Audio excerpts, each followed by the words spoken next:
l'explosion et l'info que vous avez, c'est que les piscines sont encore en eau. C'est ça? Oui, c'est ce qu'on a dit. Mais comment on explique l'explosion alors? L'explosion, probablement la tranche 2. Une étape de trou de 8 mètres de diamètre. Sur la tranche 2. Minutes d'écart sur les horaires d'explosion tranche 2. C'est une explosion qui aurait été entendue à peu près à la même heure que sur la 2. Moi, je les ai mélangés, c'est 6 heures. Un quart d'heure. 10 minutes à quart d'heure. Alors, sur les réacteurs numéro 1 et 3, rien de très nouveau. Réacteur numéro 2, explosion plus importante que sur les autres. Sur le réacteur numéro 4, incendie au niveau de la piscine de stockage du combustible usé. La NRC ce matin nous a donné une information comme quoi dans la piscine du réacteur numéro 4, on aurait des assemblages qui seraient là depuis 105 jours, mais on n'a pas idée, est-ce que c'est l'inventaire d'un cœur, de 2 cœurs, de 3 cœurs, on ne sait pas. Je pense que c'est l'effet de ciel, tu sais, quand tu perds la garde d'eau au-dessus des assemblages. C'est très difficile, d'une part parce qu'on ne connaît pas bien ce type de réacteur, c'est un réacteur à eau bouillante, alors qu'en France on a des réacteurs sous pression. Ensuite, effectivement, on a très peu d'informations, on a plusieurs installations qui sont en grande difficulté, donc c'est très difficile de faire le lien, notamment entre les mesures environnement et les événements que l'on a sur l'installation.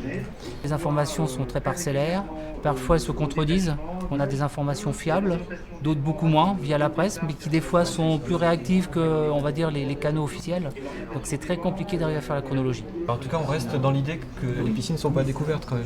On reste dans l'idée que les piscines ne sont pas découvertes. Et apparemment, il y a un débit d'eau très élevé entre les tranches 3 et 4. Et donc on pense à l'effet de ciel, c'est l'animateur CCR qui suit ça. Et par contre, on n'avait pas calculé le débit de dose, donc là, par contre, vous dites un débit de dose de 100, ajouté ou... Ajouté, oui. Donc ça fait 140. Oui, oui c'est ça, oui, 140. Et en ville, il y a combien? Cet après-midi, il y a eu un micro-sievert, enfin cet après-midi au Japon, un micro-sievert. En ville. Sachant que ça, ils le verront que dans 20 ou 30 heures, à partir de 6h du matin, donc ils le verront demain. La langue, la distance, le temps, tout ça, fait qu'on n'a pas de retour de mesures autres que celles qui sont affichées par les réseaux nationaux de mesures japonais, qui ont l'avantage d'être effectivement extrêmement bien fournis, extrêmement bien renseignés, qui fonctionnent, ce qui est assez exceptionnel, et qui nous donnent certaines informations, mais qui ne donnent pas non plus toutes les informations qui nous permettraient de faire un retour sur le terme source, notamment de faire des prélèvements dans l'environnement. Pour l'instant, j'imagine qu'ils ont d'autres chats à fouetter, qui est de s'assurer effectivement que les populations s'évacuent correctement. Une question, 0,1 millisievert en dose stéroïde d'enfant, c'est quoi? C'est significatif, c'est peu important, c'est dangereux, c'est... 0,1 millisievert à la thyroïde pour l'enfant, c'est pas inquiétant du tout. 0,1 c'est très faible, 100 c'est plus préoccupant. En France ce serait 50, là-bas c'est 100. J'étais à l'Élysée ce matin, nous avons décidé ensemble, tous de la communication. Le début du message de Jacques est exactement les éléments de langage qui ont été retenus. Ce qui a été dit, c'est que si besoin, en fonction de l'évolution, l'ambassade donnerait des consignes qui seraient potentiellement des consignes habituelles de radioprotection, c'est-à-dire la mise à l'abri et éventuellement les passidioles. Les passidioles, en plus, l'ambassade, le Quai d'Orsay a dit que l'ambassade les avait déjà, étaient en cours de distribution et que le message viendrait de l'ambassade. Les comprimés d'iode, c'est one shot. C'est one shot. Donc quand vous êtes avec un réacteur qui commence à envoyer des rejets massifs en continu, vous n'allez pas tous les matins vous prendre votre petit comprimé de machin. Donc ça ne sert plus à rien de le conseiller. Bien que la situation actuelle ne le justifie pas, il peut être utile de se procurer des comprimés d'iode. Aujourd'hui, les Japonais sont à 20 et 30 km. Si nous, on considère que la situation risque d'empirer, il faut dire aux gens, dans un rayon de 80 km, il est raisonnable que les Français qui sont dans les zones-là évacuent. Avec la dégradation qui se poursuit sur les installations nucléaires, on n'est pas encore au moment où une catastrophe sera complètement irrécupérable.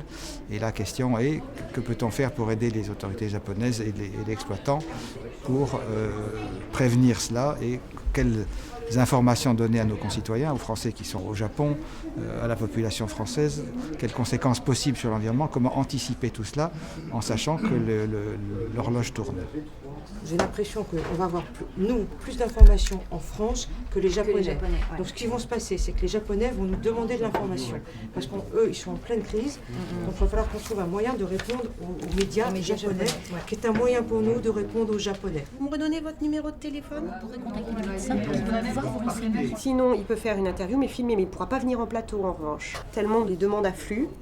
On essaie de maîtriser au mieux les données techniques au vu des données qui nous sont transmises par les autorités. Mais en fait, on essaie de parer à la demande, donc de répondre en fonction des demandes, de les orienter vers les experts concernés et de répondre au maximum de demandes, mais elles sont très nombreuses et on a beaucoup de travail. Jusqu'à maintenant, on a parlé essentiellement des questions de refroidissement du cœur des réacteurs, mais il y a toujours une situation annexe à traiter qui est dans quel état est la piscine associée au réacteur dans laquelle sont entreposés des combustibles déchargés.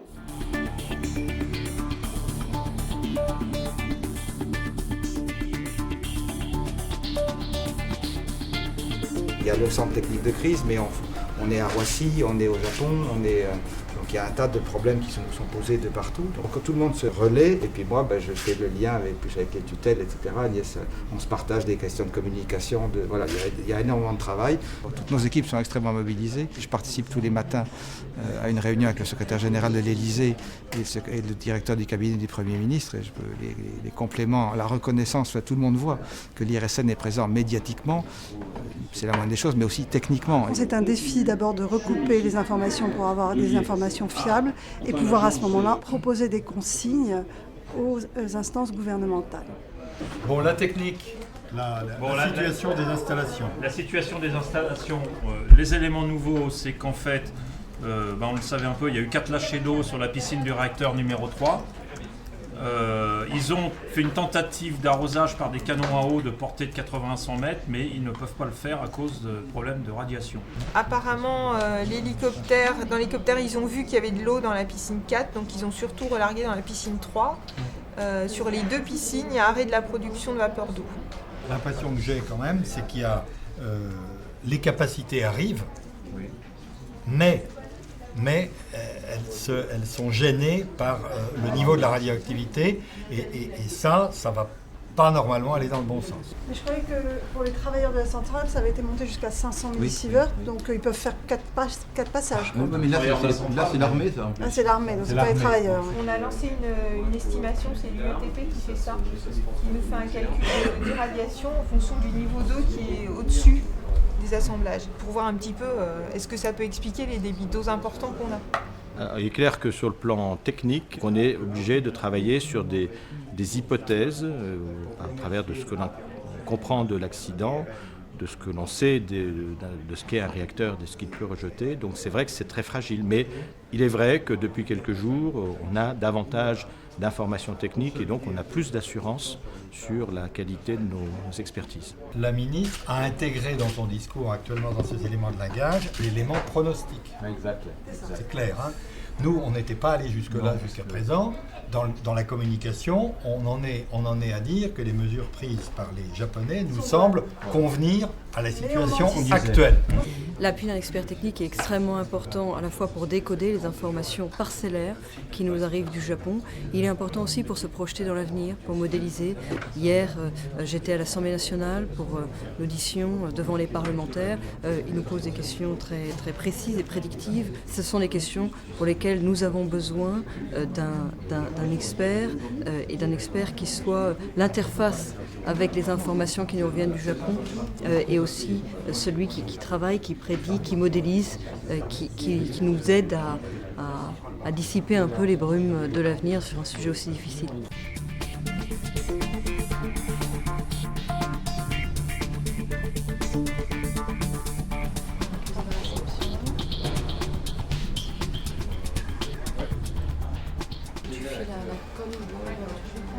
Elle doit être...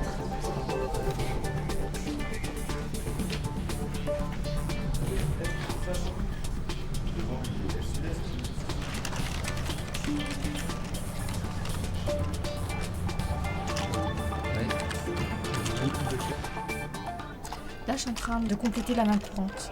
On ne sait pas si les données sont bonnes à chaque fois, il faut bien recouper pour savoir si elles sont bonnes, s'il faut bien les mettre dans la main courante ou pas, donc c'est assez difficile. C'est très difficile pour tout le monde, parce que pourquoi nous commençons à être fatigués, ça fait plusieurs jours que ça dure, les nuits sont courtes. C'est une course contre la montre, parce qu'il y a des rendez-vous impératifs où il faut rendre tel ou tel produit, à des entités multiples qui nous sollicitent. Enfin bref, c'est un état de tension permanent. J'ai une inquiétude, c'est la manière dont on va aider à prendre en charge les demandes de toutes les entreprises qui fonctionnent avec des pièces détachées et des produits venant du Japon. Que faire des tenues des gens qui ont été contaminés, etc., etc. Et si les médecins du travail viennent, ils vont peut-être vous nous poser la question. Et pour la suite, pour les journalistes qui sont encore là-bas, qu'est-ce que... Il y a les entrepôts quand ils rentrent. Hein. D'accord. Sinon, dans les choses à gérer à court terme, donc c'est toute la psychose autour de la progression du panache. Les questions, elles vont arriver de toute nature, industrielle ou particulière, c'est un point d'entrée. On est à plus de 30 000 visites depuis ce matin et une estimation à 85 000 pour la journée. Il y a deux choses, il y a l'information technique par les experts qui sont à côté, qui est à destination des pouvoirs publics français et de l'AIA. De cette information technique, j'essaie en ce moment de la transformer de la manière la plus pédagogique possible, tout en sachant que les gens connaissent peu de choses sur le nucléaire. Donc là, on essaie de mettre tous les moyens pour qu'ils comprennent ce qui se passe. Actuellement, toutes les informations que nous avons nous laissent à penser que l'on est obligatoirement dans un risque extrêmement faible. Si j'en viens donc au territoire français, donc les premiers territoires qui devraient être touchés par cette faible pollution radioactive, ce sont d'abord les Antilles et Saint-Pierre-et-Miquelon. Ça pourrait se produire à partir d'aujourd'hui ou demain.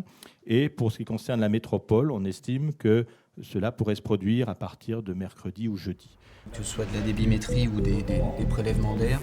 Donc ça, c'est en cours de collecte et donc c'est un travail permanent. Donc effectivement, la journée du 23 mars est confirmée comme la journée d'arrivée des masses d'air contaminées.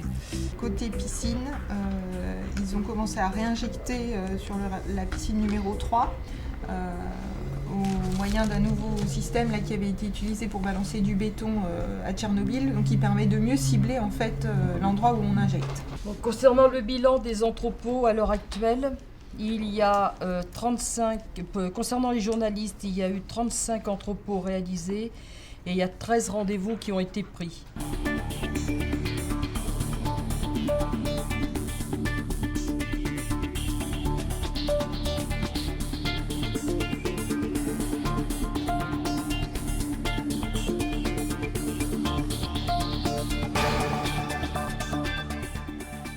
On travaille beaucoup, on produit des connaissances. À mon avis, il y a une plus grande valeur ajoutée de l'IRSN à synthétiser, à écrire des choses, mettre sur Internet, etc. Là, en fait, nous sommes des acteurs au service des pouvoirs publics, quels qu'ils soient, c'est-à-dire les ministres, ça c'est pour la France, mais également de l'ambassade de France au Japon. Et nous sommes également en ligne directe en matière d'information du public. Et là, on voit que dans la vraie vie, l'IRSN est incontournable en tant qu'acteur d'information. Vous n'avez pas un institut qui a autant de compétences, à la fois sur la sûreté, à la fois sur l'environnement, à la fois sur la santé.